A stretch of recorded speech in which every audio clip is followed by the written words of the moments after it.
Today, I want to introduce a domain that again includes a perspective that is shared among great traditions, but it includes an important additional aspect that stems primarily from science. Our focus will be the Earth on which we all live, and our title is Earth, Our Home. And I would like to start my presentation by sharing with you some experiences I have had just during the month of October, as I have been learning how to better photograph the moon and the stars. And what you are looking at is the full moon on the night of October 16th to 17th, less than 2 weeks ago. It's a bit golden because it had only recently risen and was still close to the horizon where the light at sunrise and sunset tends to be golden. I took the picture in a location that many of you will be familiar with, the parking lot of the India Palace restaurant in Plymouth. Then last Sunday, just a week ago, I woke up around 4:30 in the morning, stepped outside to see what the sky looked like, and I saw that it was very clear and the moon was brilliantly defined. I dressed quickly, I put my equipment in the car, and drove up to where I had photographed a number of times before. It's on the road that leads past the entrance to the Eastman Nature Center of Elm Creek Nature Preserve. It's easy to pull off the road up there and to view the open sky with no city lights in the immediate vicinity. I again took pictures of the moon, which was now a few days past the full moon stage that we saw in the previous slide. But what was really special was the brightness of the stars in the sky. With the naked eye, you could not see as many stars as the picture shows you. Photographic techniques bring out more details than the eye can see. But even the direct view, a wonderful, wonderful experience. I took advantage of both the moon and the stars, and I experimented with various camera settings to see which would give me the best results once the pictures were processed in the computer.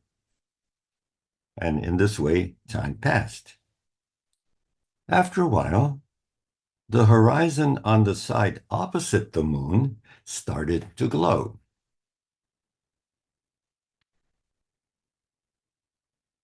The sun remained below the horizon for some time, but its golden light spread further and further, not only across the sky, but also over the open land next to which I was parked. And after some time, it actually reached the trees and grasses over which the moon was now setting.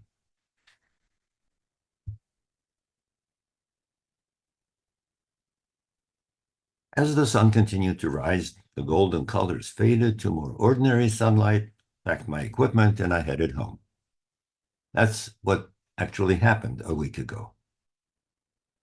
But what I really wanted to share with you is not just a couple of hours of my time in nature.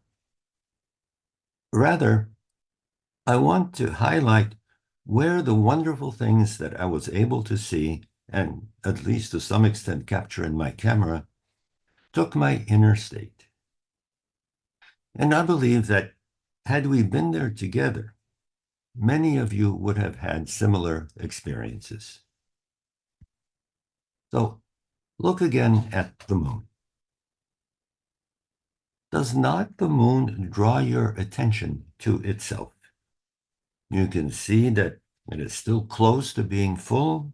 You can see huge craters and small craters, various other surface patterns that presumably reflect the moon's history. And you don't think about the Earth, do you? I bet you give your full attention to this distant jewel in the sky. And let's also look again at the stars. Do the stars not also draw your attention into space? Perhaps you recognize some constellations. Perhaps you wonder how far away the stars are, or how many of them you are seeing.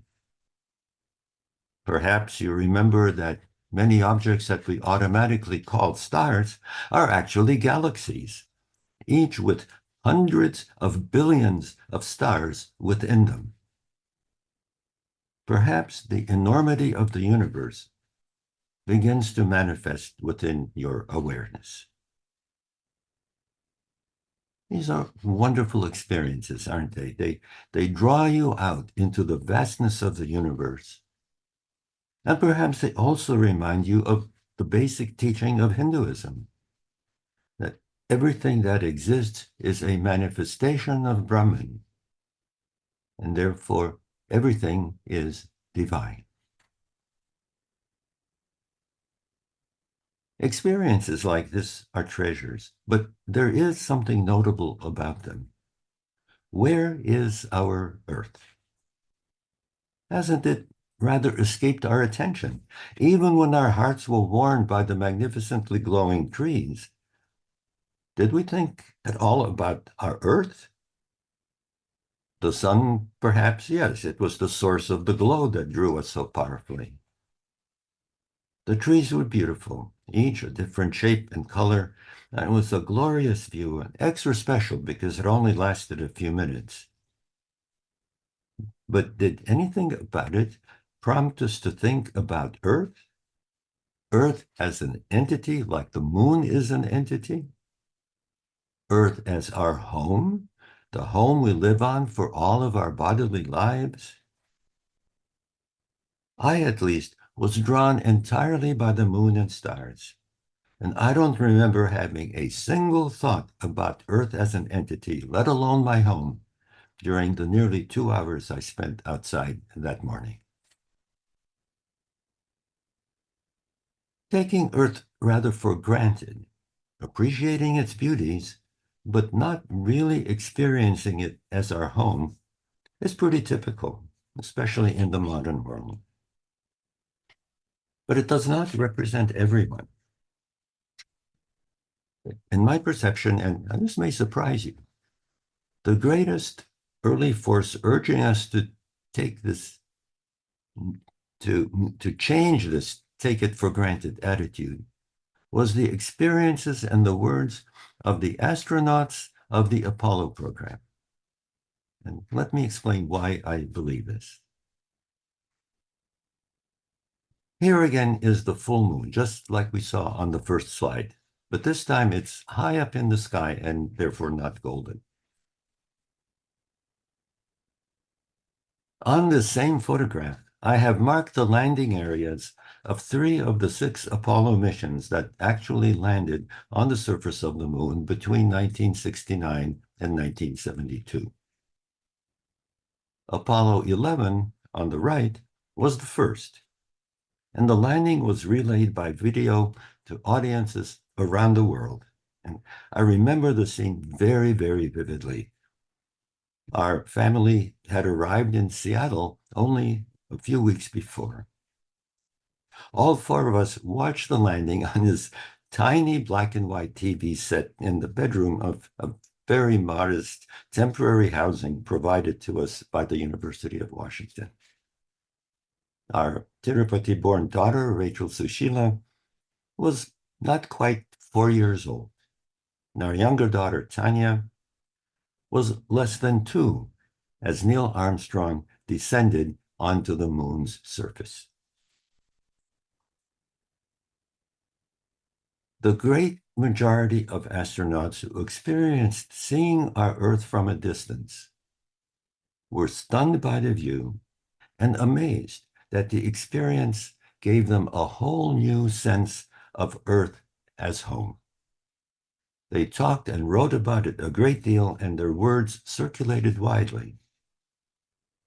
And here's one example. Edgar Mitchell was an astronaut on Apollo 14, whose landing site you see marked in the lower left. He walked on the surface of the moon for a total of over 9 hours, divided between two descents from the landing capsule. And here are his vivid and now famous words.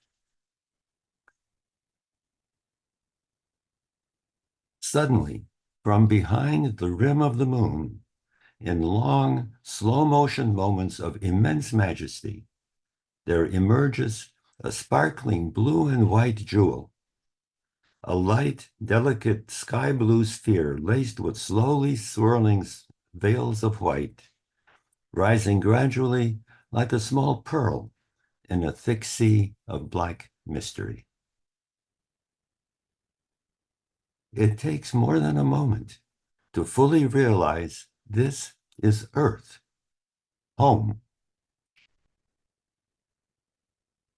And here is a brief reflective statement by Alfred Worden, an astronaut on Apollo 15, whose landing site was also on the previous slide, about his mission. This is what he said. Now I know why I'm here. Not for a closer look at the moon, but to look back at our home, the Earth. It wasn't even necessary to walk on the moon to have this kind of experience. Here are the words of James Lovell, one of the astronauts on the earlier Apollo 8, which circled the moon but did not land. We entered lunar orbit on the dark side, and the moon nowhere to be seen. It was that dark. As we continued to orbit, shards of sunlight started to illuminate the peaks of craters just 60 miles below. Finally, the far side was bathed in sunlight, and we stared in silence as the ancient far side craters slowly passed underneath. I was observing alive that part of the moon that had been hidden from man for millions of years. Then, looking up, I saw it. The Earth, a blue and white ball just above the lunar horizon and 240,000 miles away. As I observed the Earth, I realized my home is a small planet, one of 9 in the solar system. It's just a mere speck in our Milky Way galaxy, and lost to oblivion in the universe. I began to question my own existence. How do I fit into what I see? And then I remembered a saying I had often heard, I hope I go to heaven when I die. I suddenly realized that I went to heaven when I was born. I arrived on a planet with the proper mass to have the gravity to contain water and an atmosphere, the essentials for life. I arrived on a planet orbiting a star at just the right distance to absorb that star's energy, energy that caused life to evolve in the beginning. In my mind, the answer was clear. God gave mankind a stage upon which to perform. How the play ends is up to us. NASA's work has been diverse and by no means limited to the moon. In 1977, it launched 2 space probes, Voyager 1 and Voyager 2. Their first mission was to explore the outer reaches of our solar system, planets like Saturn and Jupiter, their associated moons and numerous smaller bodies and the like. Then they continued on into interstellar space. Voyager 1 in 2012 and Voyager 2 in 2017. And both are still actively sending messages back to NASA. During the journey of Voyager 1, the great astronomer Carl Sagan, who created the amazing series of PBS documentaries entitled Cosmos, persuaded NASA to include a maneuver in the probe's cameras that would allow them to photograph our Earth from well beyond the solar system. It took more than 9 years to approve and implement this maneuver. Voyager 1 was launched in 1977. The year the picture was taken was 1990. The distance from the probe, which was traveling at 40,000 miles per hour, to our Earth was then 3.7 billion miles. And the size of the Earth's image on the camera's photodetector was less than 1 single pixel.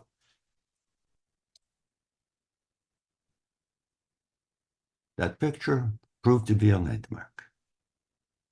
Our Earth was so tiny and faint that it was hard to see.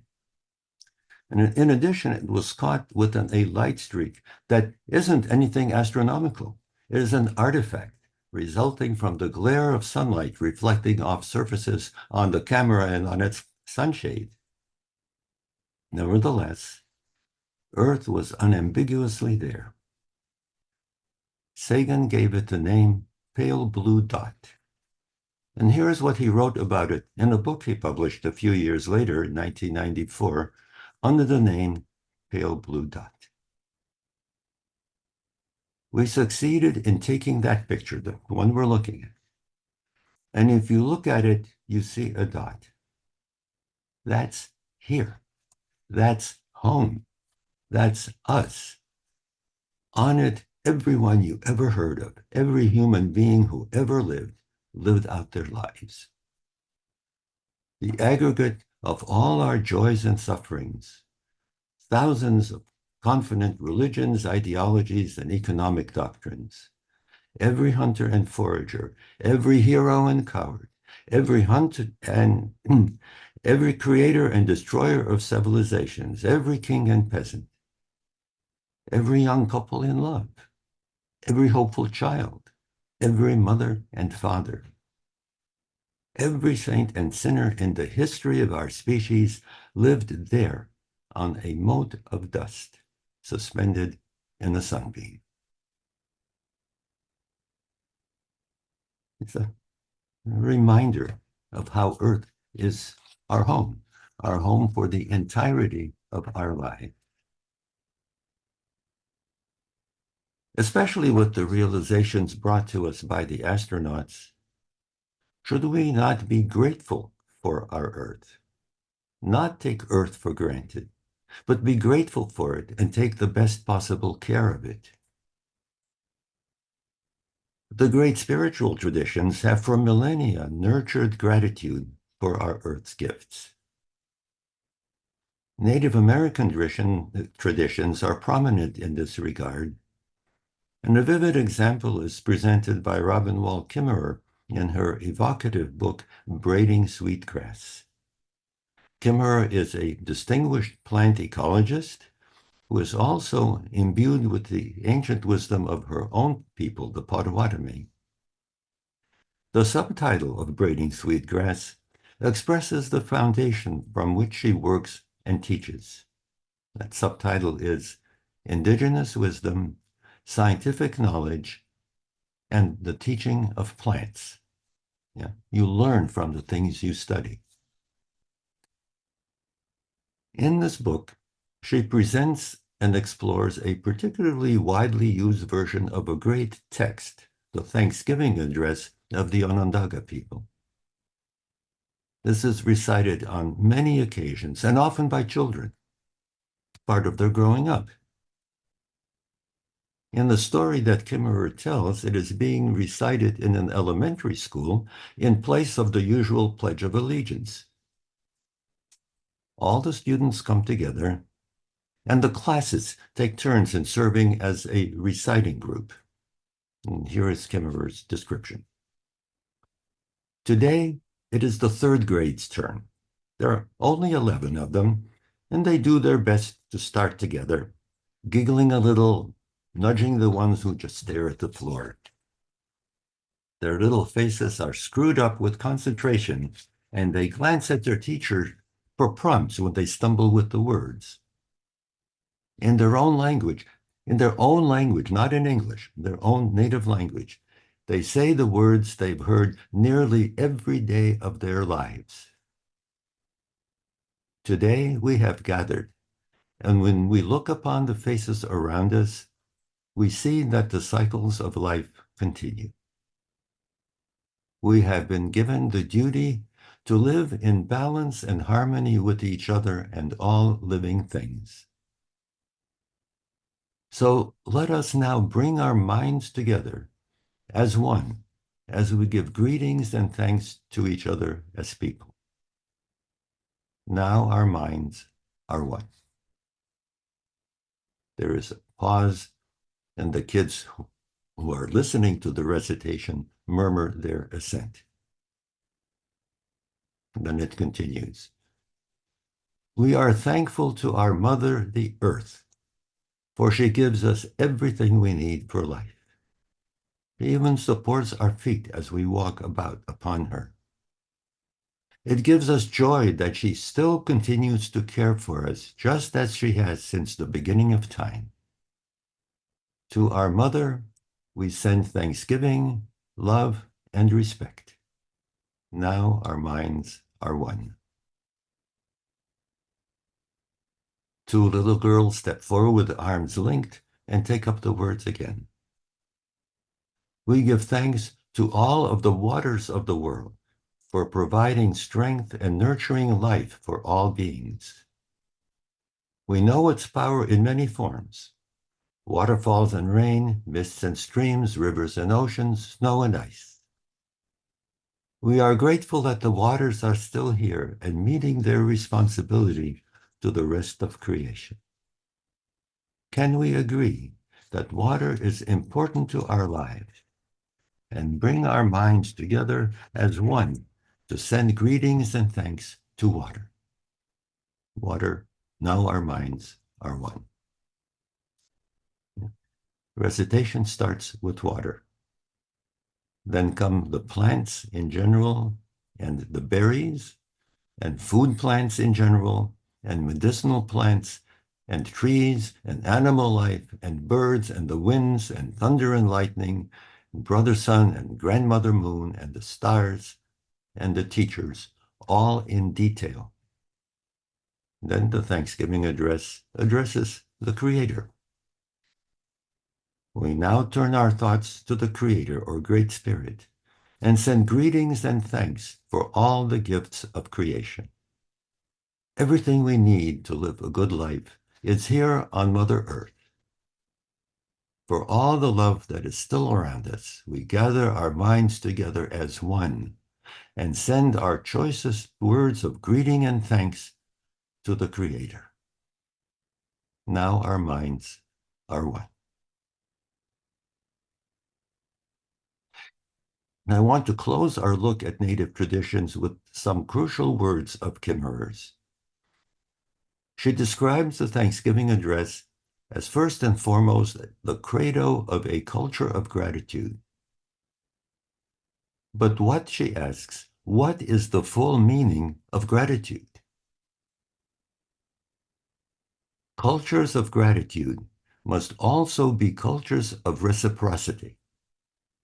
Each person, human or no, is bound to every other in a reciprocal relationship.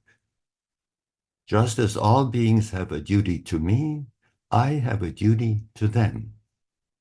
If an animal gives its life to feed me, I am in turn bound to support its life. If I receive the gift of a stream's pure water, then I am responsible for returning a gift in kind. An integral part of a human's education is to know those duties and how to perform them.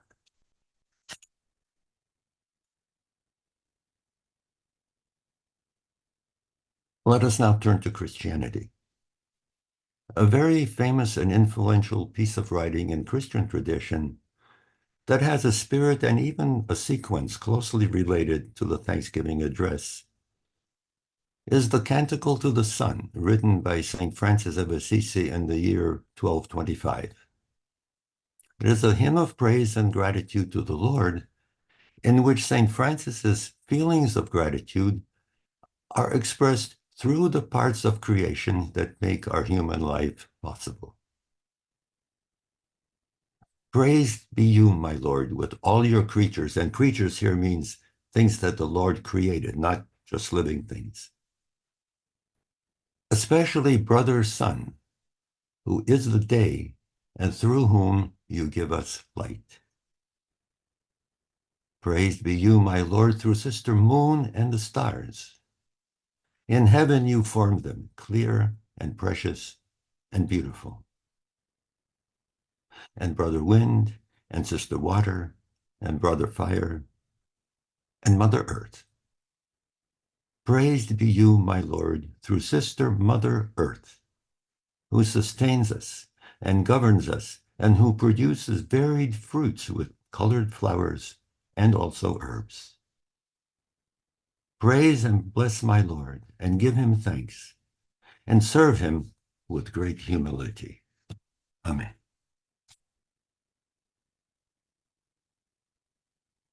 In 2015, Pope Francis published a so-called encyclical, a carefully prepared message to the entire hierarchy of Catholic clergy, where it sets policy, and in this case also to Catholics in general. He called it Laudato Si, with the subtitle, On Care for Our Common Home. And here's how it starts. Laudato Si, mi signore. Praise be to you, my Lord. These are the words we just read. These are the words of St. Francis. In the words of this beautiful canticle, St. Francis of Assisi reminds us that our common home is like a sister with whom we share our life, and the beautiful mother who opens her arms to embrace us. And Pope Francis closes his quite lengthy encyclical with this prayer. Triune Lord, meaning Father, Son, and Holy Spirit, wondrous community of infinite love, teach us to contemplate you in the beauty of the universe, for all things speak of you. Awaken our praise and thankfulness for every being you have made. Give us the grace to feel profoundly joined to everything there is. God of love, show us our place in this world as channels of your love for all the creatures of this earth, for not one of them is forgotten in your sight. Enlighten those who possess power and money, that they may avoid the sin of indifference, that they may love the common good, advance the weak, and care for this world in which we live. The poor and the earth are crying out. O Lord, seize us with your power and light.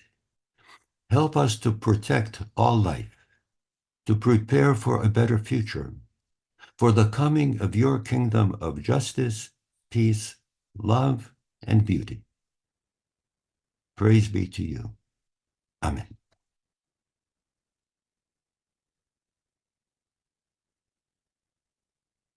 And as you all know, Hinduism is laden with teachings about nature, but holy places, holy objects like trees and water and flowers and much, much more. She is regarded as Mother Earth and as a goddess, Bhumi Devi. Perhaps the greatest expression of gratitude to the earth is found in the Atharva Veda. And I was led to it by Professor Alok Kumar, who is with us this morning and will be giving us a discourse in the reasonably near future. Book 12 of the Atharva Veda is a hymn to the earth comprised of 63 verses. It begins in this way. Truth, eternal order that is great and stern, consecration, austerity, prayer, and ritual. These uphold the earth. May she, queen of what has been and will be, make a wide world for us. And there are many verses that are rather specific, again, much like those in the Thanksgiving address. Here's just a small sampling. Earth which has many heights and slopes, and the unconfined plains that bind men together. Earth that bears plants of various healing powers. May she spread wide for us and thrive. Earth in which lie the sea, the river, and other waters, in which food and cornfields have come to be, in which live all that breathes and moves. May she confer upon us the finest of her yield. Rock, soil, stone, and dust. Earth is held together and bound firm. To her my obeisance, to gold-breasted earth. We invoke all-supporting earth, on which trees, lords of forests, stand ever firm. Thy many pathways for men to travel on, the roads for chariots and for wagons to pass through, on which walk together both good and evil men. May we be masters of those and drive out thief and foe. And here's the closing. Earth, my mother, set me securely with bliss in full accord with heaven. Wise one, uphold me in grace and splendor.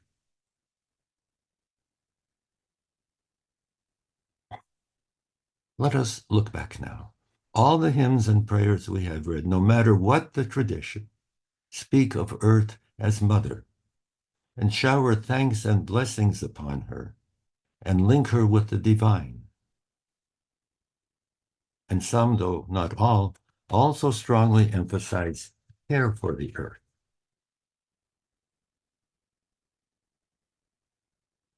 Let me close this morning's presentation with another personal experience, one that returns us to the added perspective that stems from science, that Earth is not only mother, she's also home. Back on October 1st, the moon was approaching the new moon phase. I was out in nature photographing the night sky when the slenderest remaining crescent of bright light started to rise above the tree line. And I took one picture after another, capturing the moonrise. As you look at this picture, I'm sure your eye is immediately drawn to the fact that you can see not only the slender bright crescent, but also the remainder of the moon. It's faint, slightly hazy air doesn't allow it to be very sharp, but the whole moon, the entire moon, is visible. We all know that the moon itself does not generate any light. Moonlight, the light of the illuminated portion of the moon that draws us so much, in this case, the bright crescent, is actually sunlight, the light of the sun reflected in our direction off the surface of the moon. When from time to time we also see the remainder of the moon, it is likewise illuminated by light originating in the sun, but only indirectly. The sunlight first strikes our home, the Earth. It is then reflected from our Earth onto the moon, and finally reflected again by the moon back to Earth, making the moon visible to us. This is called Earthlight, just like sunlight and moonlight. I think there's an important lesson to be drawn from observations like this. They remind us that we live in a tight neighborhood made up of a star, a moon, and a planet, very close to each other by cosmic standards. The star, our sun, allows us to see. It keeps us warm, and it allows us to have food. The moon is rather small and inert, but nevertheless, she not only draws us with her beauty, She also has quite an influence on our lives. We and many of our animal companions do many things by moonlight. Now we have electricity, but historically we did many things by moonlight. She directly governs the tides. Many biological processes are tied to the lunar cycle. There is a reason why Indian tradition predominantly uses a lunar calendar. And the planet, the Earth, is our home, our only home in the entirety of the cosmos, the home where we take birth and where we die, the home we share with all of our human kin and a vast array of other living beings, the home that gives us the air we breathe, the home that feeds us, the home that gives us the water on which our lives depend. One astronaut after another told us that the greatest revelation of their journey to the moon was the transformed sense of Earth being home, the home that we need to care for because we have no other. Thank you, Johnny. What a thoughtful and thought-provoking presentation. Thank you very much. Really appreciate it. It really brings home each one of us to reflect on ourselves, our thinking, our attitudes, and our actions. So thank you. We feel proud that we gather together to discuss serious topics like this and remind us over and over again why I need to be grateful for the Mother Earth to give us the life-sustaining existence on this planet, and admire the wonderful things that has granted us in different ways, including the Mother Moon as well. If you remember, when you come to the temple, Johnny, in addition to the central deity of Lord Vishnu who sustains us, on his left flank, if you are looking facing him, is a goddess Earth. Oh. That is the earth that we pray. Yeah. On the right-hand hand of Vishnu is the mother of fulfillment, Lakshmi. On the left-hand side is the Mother Earth.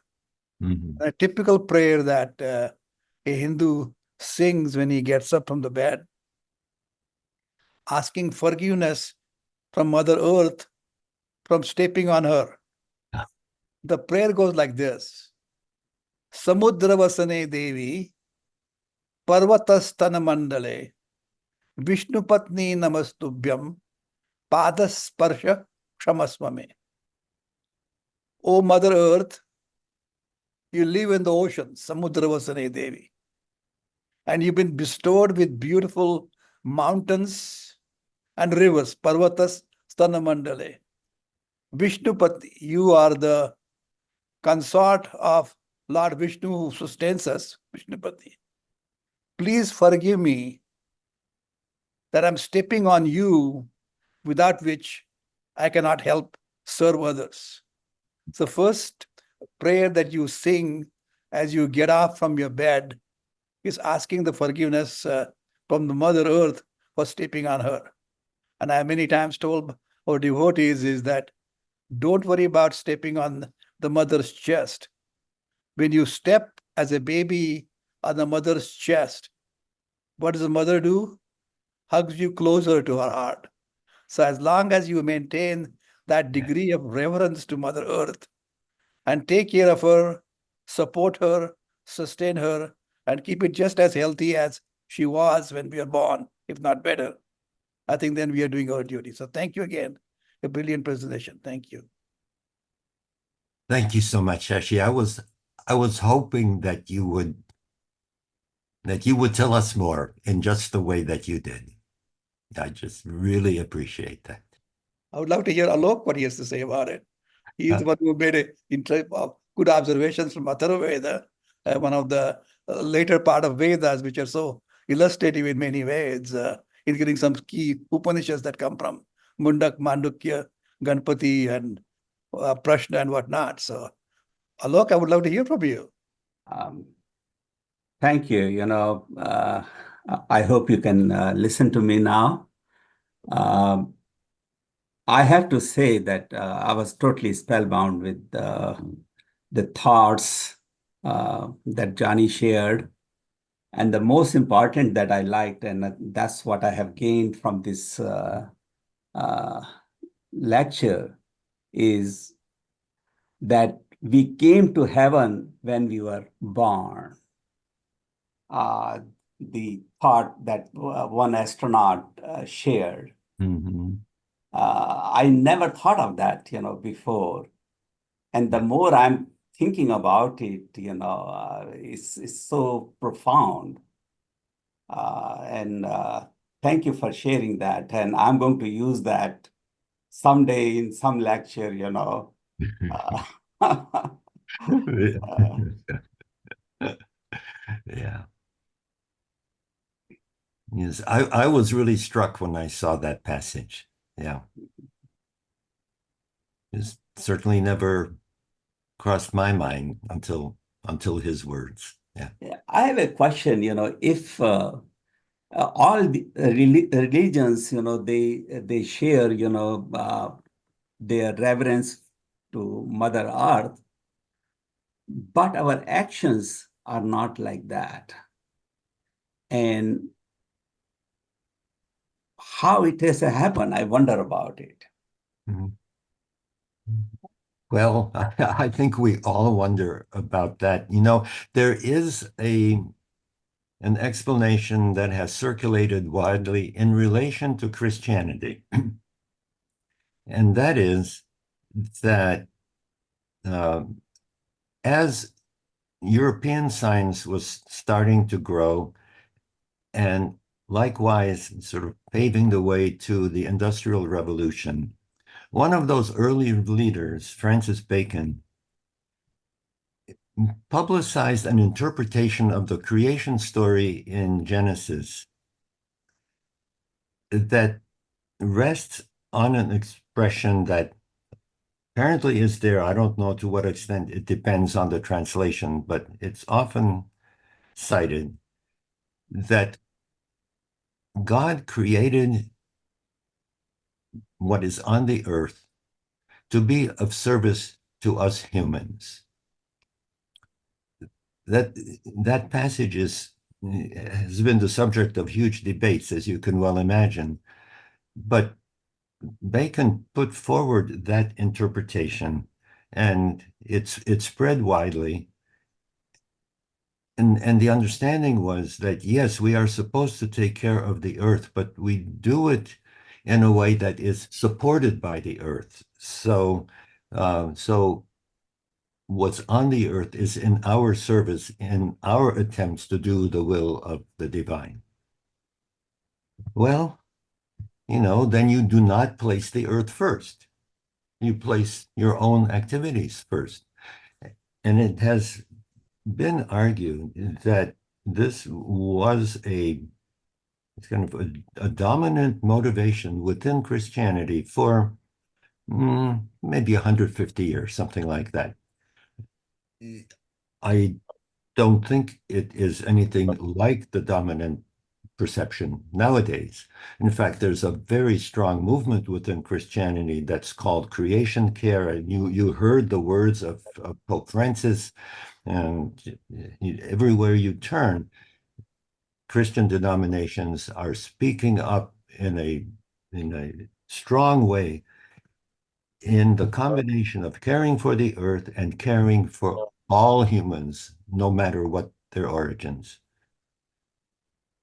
But it's possible, especially with the colonial era, that this attitude spread widely before it is now finally being reversed. But that I rather suspect that that's not the only thing. And there's one of the articles that you referred me to by Vasudha Narayanan speaks about this in quite some detail, and she talks about the somewhat odd way in which within Hinduism there are, for example, many rituals. The materials needed for those rituals come from nature, ultimately. Well, you make the rituals be dominant and you sort of don't think too much about what you took from nature. Or it is a holy thing to wash yourself. Well, you may go to a holy river to do that. You step into the river. What happens? You carry with you all the stuff that you want to get rid of. It ends up in the river, right? So there is a kind of a lack, there has been historically among many people, a lack of blending the reverence for Earth and the practical steps that are necessary to really support Earth. That's as far as I've been able to understand that this has happened in many places. And I think, especially with really global changes like climate change, we are finally beginning to see that that cannot be right. That we have to couple care with whatever appreciation, reverence, gratitude we have to our earth. You cannot separate gratitude from actions reflecting that gratitude. Johnny Prasanna here. Excellent talk. Very, very good. Is there any concept of yuga in other religions? In Hindu tradition, we talk about the creation and dissolution, a cyclic occurring every yuga. Is there something like that in other religious traditions? Well, that is a good question. I'm not sure, but I think that in the more mystical aspects of Christianity and Judaism, there is something of that sort. There is, of course, this kind of the central creation story. That's the way the Bible begins. But people within Christianity who have had a life that is rich in mystical experiences, I think, at least from time to time, have been drawn to the idea of cyclicity. But please take that with many grains of salt, because I would need to check my memories before I spoke with any confidence. But it is not, to my awareness, it is not a central idea the way it is in Hinduism. I think Hinduism is special in that respect. It is an idea that has come up in scientific cosmology. That it absolutely. In fact, prior to the wide acceptance of the Big Bang Theory, a cyclic coming and going of the universe was one of the active hypotheses. Yeah. Namaste, Johnny. Namaste. Namaste. That I just wanted to add to Alokji's that was a spellbound presentation. It was breathtaking, riveting. I don't know. It definitely falls on my top 5 presentation that I've ever. So amazing and amazing pictures. And I was thinking, kind of gave me a feeling that when you're showing that pearl and then showing that pearl in a middle of darkness that is just keeping us safe, and the picture from the moon, that was just beautiful. And then it shows the insignificant other picture that was in a ray of sun, that how insignificant. And it kind of, while I was watching it, it kind of gave me a feeling that if we look at from the ego perspective, then we are insignificant. Everybody has a ego. But when you look at it from the knower perspective, then we are so significant that it was just a beautiful pearl in the middle of the darkness, that we are the knower of both. And so amazing presentation. I'm gonna recommend my friends to watch it. It's just so I'm so fortunate to have it. So thank you, Dr. Sani, and thank you, Johnny, for beautiful. Thank you for those words. Thank you. I have a comment to make. Namaste, Alok And ji. the reason is the pictures you shared of the moon and of the stars and the Mother Earth. Why did we even think about the Creator, the God? The only reason we think about it is because we see the creation, and the only way to know about it is through creation. And let me share Einstein's comment on that, which he wrote in New York Times Magazine in 1930. A contemporary has said, not unjustly, that in this materialistic age of ours, the serious scientific workers are the only profoundly religious people, because you can learn about creator only through creation.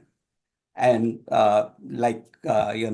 Johnny shared the pictures of the moon and earth and the stars that led to this conversation. And I wonder if he has anything to add to that. When we think about science, we think always that, it has nothing to do with religion. However, the truth is they are so intertwined, and that misperception has to be, we have to abolish that. We have to get rid of that. I think that's exactly right. Einstein said many things basically in that direction, to that effect. And I've had experiences of that sort myself. Some of you know that I have been experiencing my photographic times in nature and speaking about them as going for darshan, and the pictures as being my prasad, because they're given to me. I have no control over what will be there for me to see and photograph. And there was a time early in the summer when I went to this nature preserve that has a restored prairie, and it's a wonderful place to watch the sunrise and the sunset, especially the sunrise. And I went early one morning just to be in the presence, try to capture it. And I looked around at one point and I saw that off to my right and quite close to me was a small cluster of sandhill cranes. Sandhill cranes have a very special meaning for me because they are associated with my sort of late experiences with my wife, Yvonne, who perished in an accident. And so when I saw sandhill cranes there in the morning, I decided that I would go every morning and see if I could see them again and again and again. I went for about 10 days or so, and I saw the cranes maybe on 5 days. It's about sometimes yes, sometimes no. But that put me in nature early in the morning. And one day I was going around, there were no sandhill cranes that morning. I was taking pictures. And all of a sudden, out of nowhere, came the words of a very, very famous hymn song within Christianity called Morning is Rising. It's a portrayal of the morning as a recreation of the creation. And we experience the creation every morning. And it just appeared. And it brought tears to my eyes. And I kept on going and taking pictures. And at intervals, maybe 4 or 5 times more, those words came back to me again. And the tears came back. And so here I was photographing nature studying the natural world. And what manifested was this other dimension. And I think that kind of thing happens, that people who really, really delve into what it is that they are saying. It's like Robin Wall Kimmerer said that in her subtitle, she talked about spiritual, ancient wisdom, traditional wisdom, and science, and the planets. That that the things that we study do teach us in a profound way. It's not just if we let them, if we let them. It's not just a superficial description that you put off in a journal somewhere. It can penetrate in a profound way. I have a couple thoughts, John. First, thank you very much. It's very inspiring, especially having taught astronomy, and where we showed a lot of cosmos films to the students. And Carl Sagan was obviously our hero. I'd like to bring another aspect in which perhaps we could look at our relationship with the earth, especially Earth, our mother, as expounded so many religions and just about all of our thoughts. We depend on it. I would like to think of it in a more of an intimate way. In a human relationship, nothing is more intimate than love. And if we think of the relationship of Earth, its human beings as a love affair, then I think we begin to see how we can relate to all the indignities that we put on the earth. Like, I think one question was asked about why can't we, if we think so thoughtfully about the earth, why do we behave so poorly in treating it? Well, I think in a way, think of our relationship to the earth as we have jilted our lover. Mm-hmm. And what does the lover do when it's jilted? It takes a revenge. And so climate change and all of the destructions we are having are really the revenge of a jilted lover. And in some sense, perhaps that might be a lesson. And to the extent that we think of Earth as Gaia, a kind of a breathing, living organism that is, so well explained by James Lovelace, that perhaps we could think in terms of as a metaphor on how to change our ways, But unfortunately, money in this world is such a calling card, as you see in this election.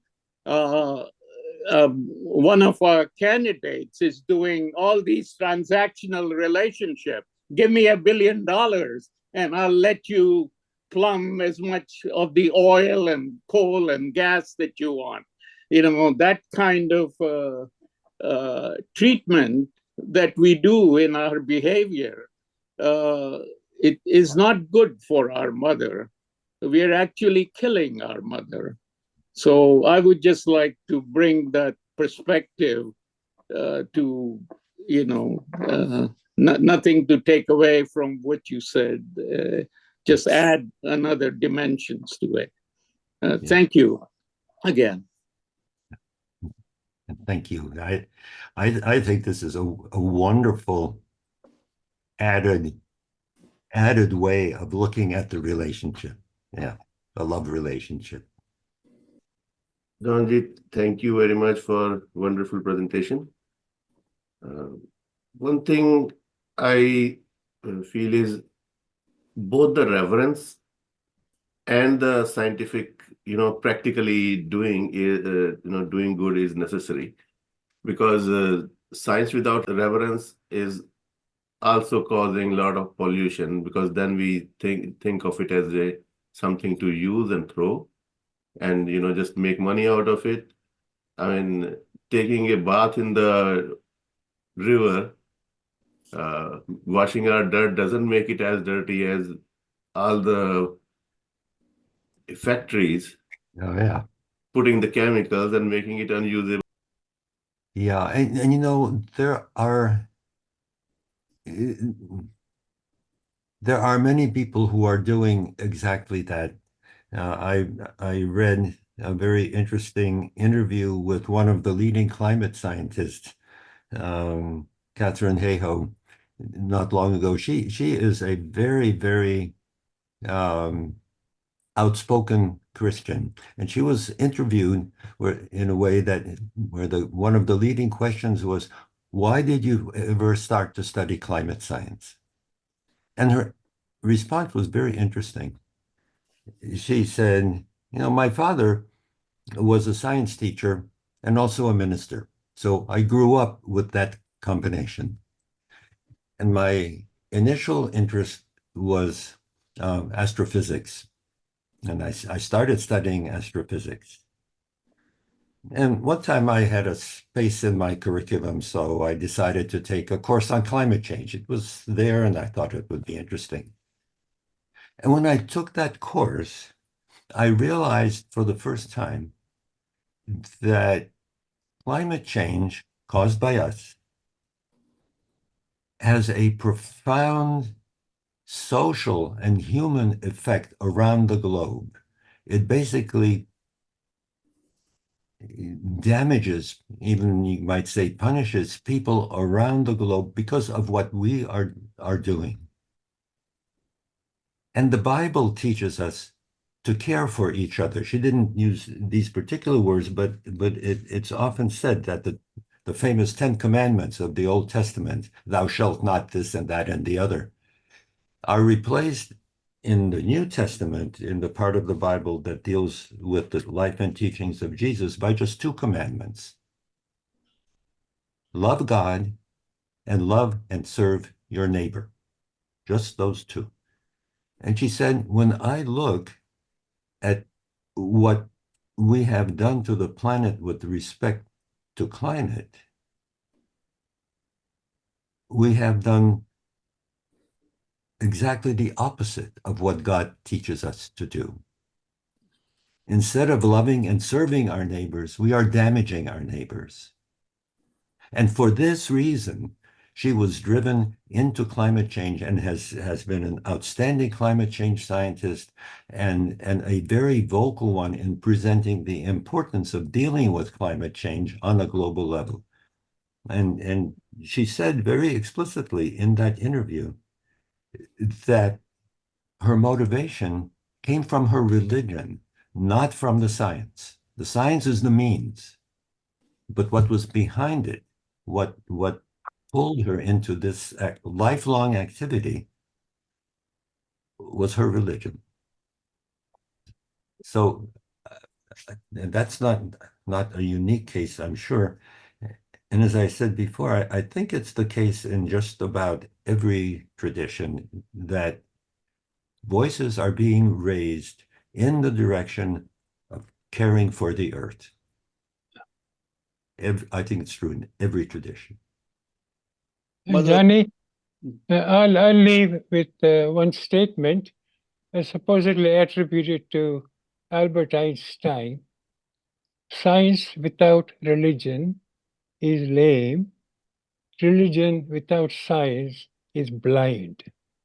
Yes, that's a great statement. Yeah. You have been quoting from Atharva Veda, and the people who wrote them, rishis, they were not only just they were not just religious, they were also scientists for us. Yeah. Because rishi were actually the researchers, and they study everything like chemistry, physics, etc. and astronomy. And based upon that, they were, I mean, it's just not just the religious thing that, okay, pray to this, pray to that. There is a lot of scientific work in there too. Yeah, I have learned a great deal about that from the writings of Alok Kumar. He has written extensively on exactly that point, and I think it's both fascinating and quite remarkable, quite remarkable that there was that complete mingling of understanding and revering at the same time, right from the beginning.